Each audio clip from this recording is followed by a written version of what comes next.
ওম শান্তি।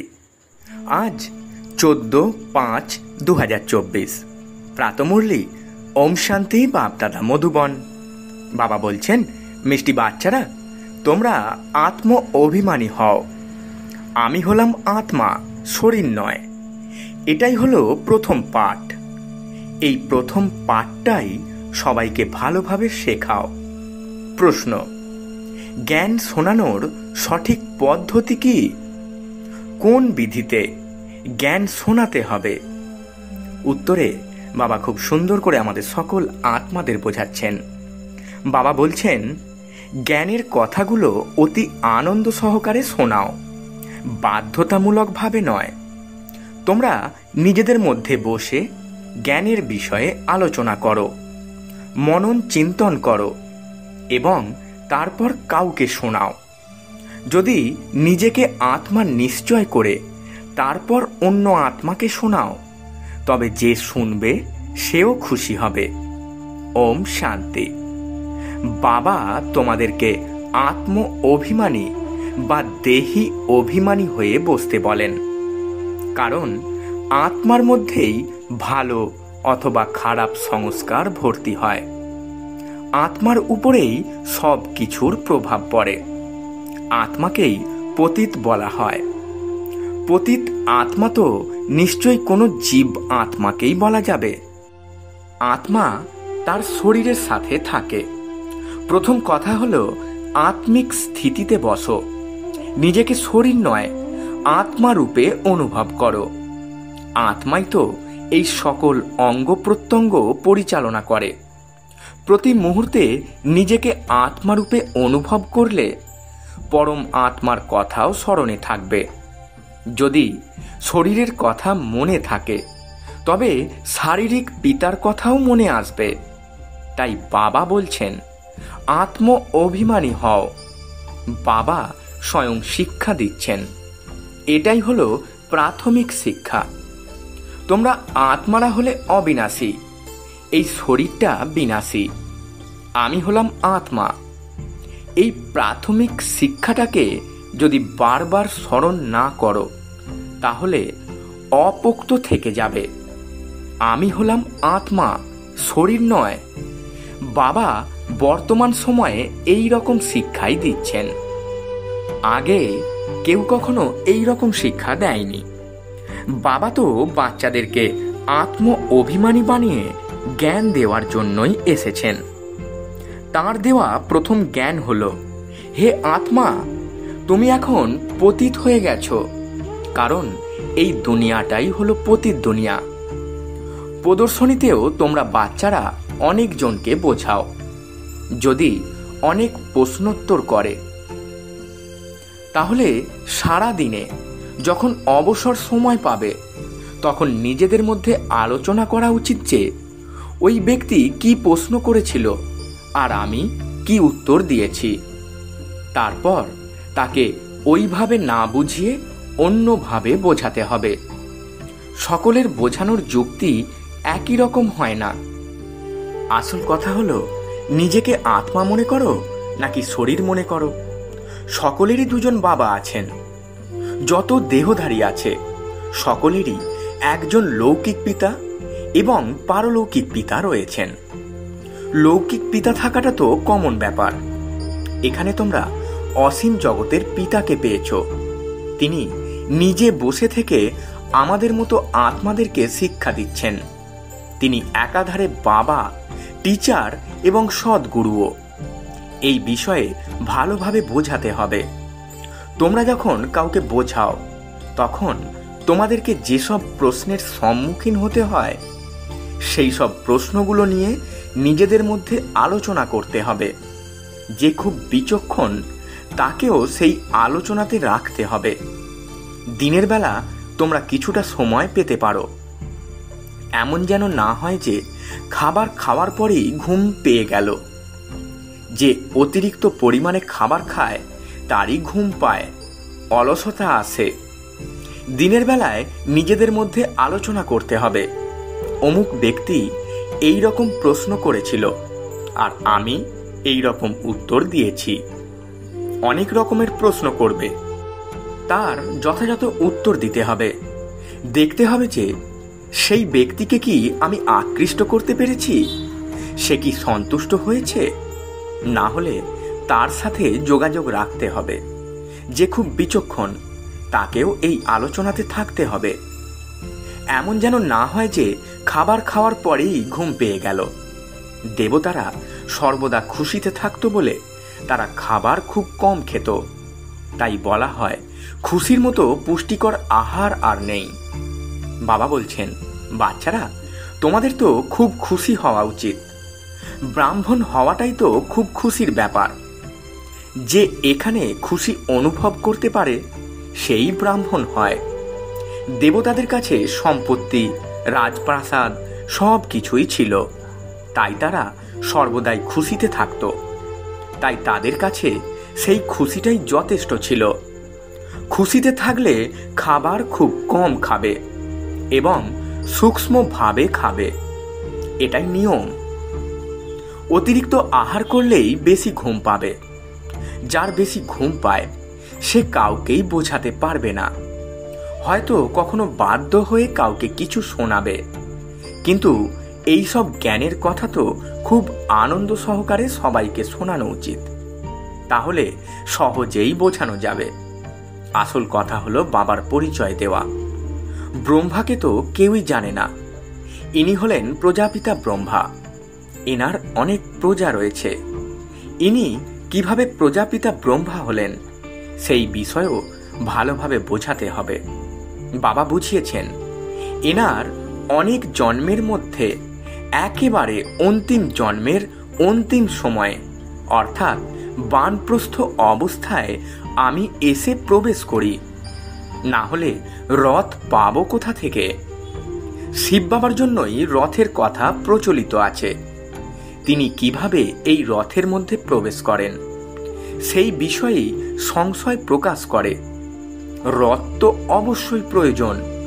এখানে তো কৃষ্ণ আসতে পারবে না, তাহলে অবশ্যই ব্রহ্মার দ্বারাই বোঝাবেন। উপর থেকে তো বলবেন না। কিন্তু ব্রহ্মা এলো কোথা থেকে? বাবা বলেছেন, যে সম্পূর্ণ 84 জন্ম নেয় আমি তার শরীরেই প্রবেশ করি। এই সব কথা ইনি নিজেও জানেন না, আমিই শোনাই। কৃষ্ণের তো অন্য কোনো রথের প্রয়োজন নেই। কৃষ্ণের কথা বললে ভাগীরথের কথাও বলা যাবে না। কৃষ্ণকে ভাগীরথ বলা হয় না। সে প্রথম জন্মে রাজকুমার ছিল। বাচ্চাদেরকে মনে মনে এই সব বিষয় নিয়ে বিচার সাগর মন্থন করতে হবে। বাচ্চারা জানে যে শাস্ত্রতে যা কিছু লেখা আছে বাস্তবে ওই রকম কিছুই নেই। কিন্তু এটা তো অবশ্যই ঠিক যে বিচার সাগর মন্থনের দ্বারা প্রাপ্ত কলসি লক্ষ্মীকেই দেওয়া হয়েছে। তারপরে তিনি অন্যদেরকেও সেই অমৃত পান করিয়েছেন। এভাবেই স্বর্গের গেট খুলেছিল। কিন্তু পরমপিতা পরমাত্মাকে তো এই রকম বিচার সাগর মন্থন করার দরকার নেই। তিনি হলেন বীজরূপ। তার মধ্যে জ্ঞান রয়েছে। তিনি সব কিছু জানেন। একটা সময়ে তোমরাও জানতে। এই বিষয়গুলো ভালোভাবে বোঝাতে হবে। না বুঝলে দেবতা হবে কিভাবে? বাবা আত্মাদের রিফ্রেশ করার জন্য এই সব বোঝাচ্ছেন। কেউই কিছু জানে না। বাবা এসে এই সকল বিষয় বোঝান। এখন তোমাদের নোংর ভক্তি মার্গ থেকে উঠে জ্ঞান মার্গে এসেছে। বাবা বলেন, আমি তোমাদেরকে যেসব জ্ঞান শোনাচ্ছি সেগুলো লুপ্ত প্রায় হয়ে যায়। একজন হলেন নিরাকার পিতা, আর একজন হলেন সাকার পিতা। তোমাদের খুব ভালোভাবে বোঝানো হলেও মায়া আকৃষ্ট করে নোংরা দুনিয়ায় নিয়ে চলে যায়, পতিত হয়ে যায়। বাবা বলছেন, তুমি কাম বিকারের চিতায় দগ্ধ হয়ে একেবারে কবরস্থানে এসে গেছ। এরপর এখানেই পরিস্থান হবে। এখানে অর্ধেক কল্প যাবৎ পরিস্থান থাকে এবং তারপর অর্ধেক কল্পের জন্য কবরস্থান হয়ে যায়। শীঘ্রই সবাই কবরে চাপা পড়বে। তোমরা সিঁড়ির ছবি নিয়েও ভালোভাবে বোঝাতে পারো। এটা হলো পতিতদের রাজত্ব। এই রাজ্যের বিনাশ তো অবশ্যই হবে। এখন এই ভূমিতে কবরস্থান রয়েছে, এরপর এই ভূমিটাই পরিবর্তিত হয়ে লৌহ যুগী থেকে স্বর্ণযুগী হয়ে যাবে। তারপর এক সময় 2 কলা কমে যাবে। 5 তত্ত্বের কলাও যখন কম হয়ে যায় তখন তারা উপদ্রব শুরু করে। তোমরা সবাইকে খুব ভালোভাবে বোঝাও। যদি কেউ বুঝতে না পারে তাহলে সে করির তুল্য, কোনো মূল্য নেই। বাবা এসেই সঠিক মূল্যবোধের শিক্ষা দিচ্ছেন।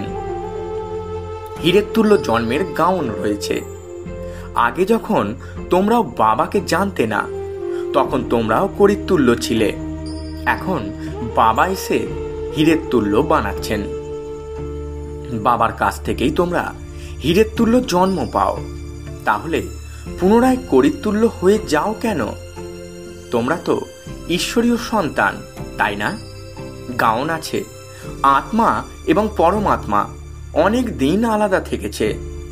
যখন আত্মা ওখানে শান্তিধামে থাকে তখন সেই মিলনে কোনো লাভ হয় না। ওটা হলো কেবল পবিত্রতা বা শান্তির স্থান। এখানে তোমরা জীব আত্মারা রয়েছ এবং পরমাত্মা পিতার কোনো নিজস্ব শরীর না থাকার কারণে তিনি অন্য একটা শরীরে প্রবেশ করে তোমাদের মতো বাচ্চাদেরকে পড়াচ্ছেন। তোমরা বাবাকে জেনেছ এবং তাকে বাবা বলে সম্বোধন করো। বাবাও তোমাদেরকে বাচ্চা বলে সম্বোধন করেন। লৌকিক পিতাও বলে, বাচ্চারা তোমরা এসো, তোমাদেরকে মিষ্টি খাওয়াবো। সঙ্গে সঙ্গে সবাই চলে যাবে। এখানেও বাবা বলছেন, বাচ্চারা তোমরা এসো, তোমাদেরকে আমি বৈকুণ্ঠের মালিক বানাবো। তাহলে নিশ্চয়ই সবাই দৌড়ে যাবে। মানুষ প্রার্থনা করে, তুমি এসে আমাদের মতো পতিতদেরকে পবিত্র বানিয়ে পবিত্র দুনিয়ার মালিক করে দাও। যদি বিশ্বাস থাকে তাহলে তো অবশ্যই মানতে হবে। বাচ্চারাই আমাকে ডেকেছে, আমি তো বাচ্চাদের জন্যই আসি। এসে বাচ্চাদেরকে বলি, তোমরা আমাকে ডেকেছিলে, তাই আমি এখন এসেছি। বাবাকেই তো পতিত পাবন বলা হয়, তাই না? গঙ্গা অথবা অন্য কোনো নদীর জলের দ্বারা তো তোমরা পবিত্র হতে পারবে না।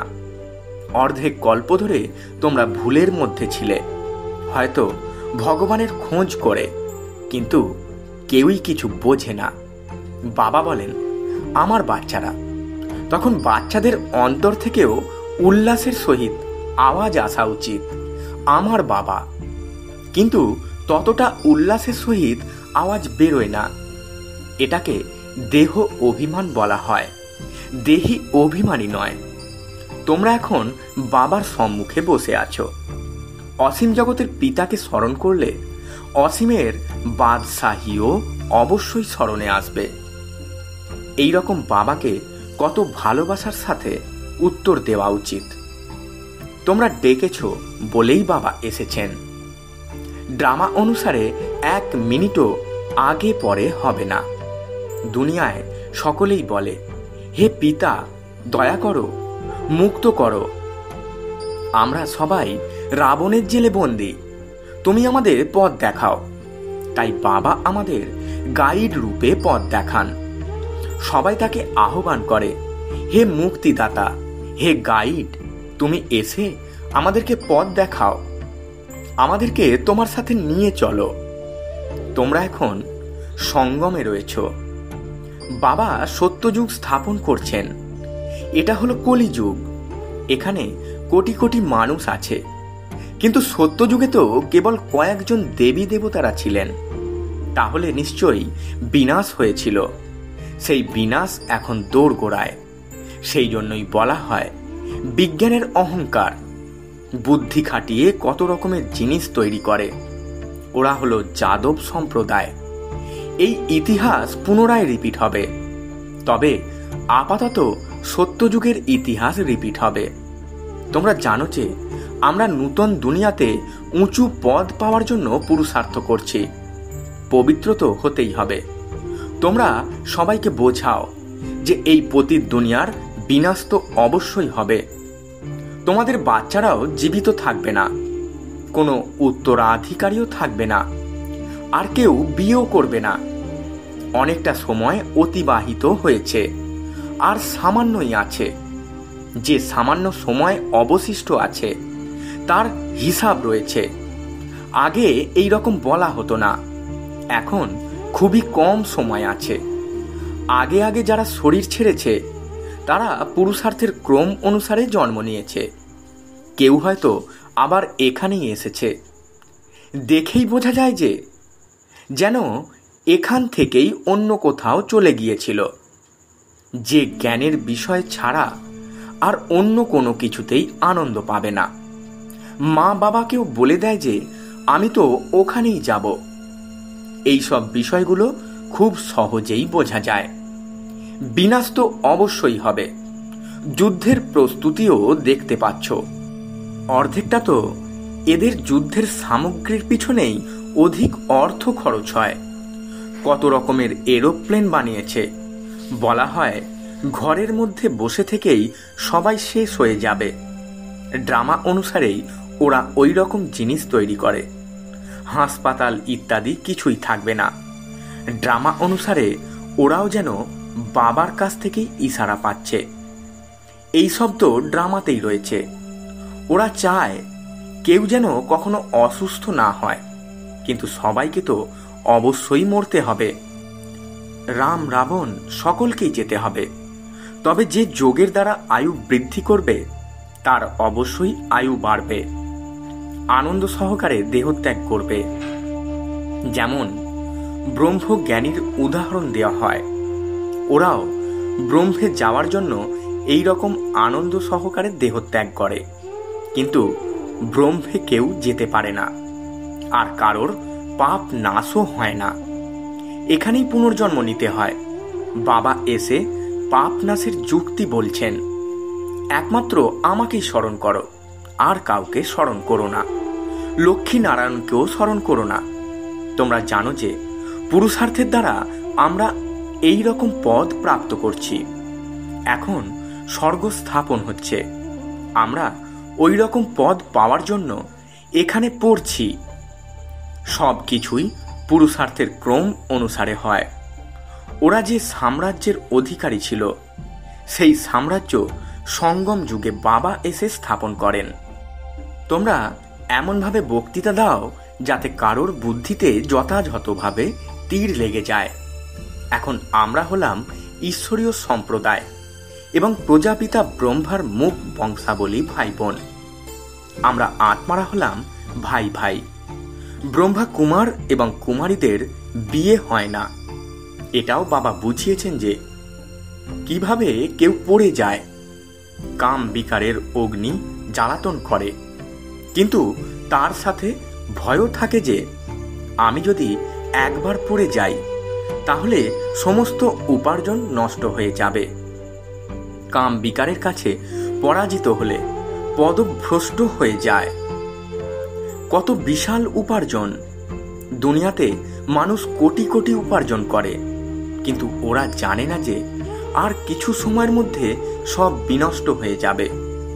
যারা বোমা বানায় তারা জানে যে এই দুনিয়ার বিনাশ আসন্ন। ওরা ভাবে আমাদেরকে কেউ প্রেরণা দিচ্ছে, তাই আমরা এগুলো বানাচ্ছি। আচ্ছা, মিষ্টি মিষ্টি হারানেদি বাচ্চাদের প্রতি মাতা পিতা বাপদাদা স্মরণে স্নেহ সুমন আর সুপ্রভাত। আত্মাদের পিতা তার আত্মারূপী বাচ্চাদেরকে জানাচ্ছেন নমস্কার।